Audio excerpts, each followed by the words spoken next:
Ini Bang yang ditunggu di Jakarta nih Bang sekarang Bang.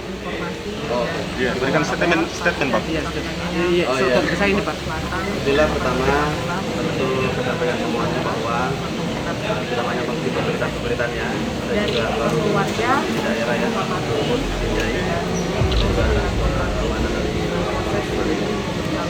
Terus juga untuk saya sampaikan bahwa tentu kita menunggu ya perkembangan.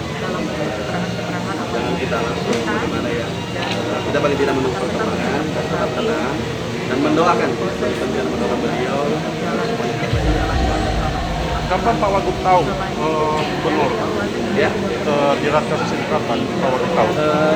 setelah ada berita-berita itu ya, tapi itu saya sebenarnya hanya berita saya bikin bahwa kita menunggu statement yang inilah dari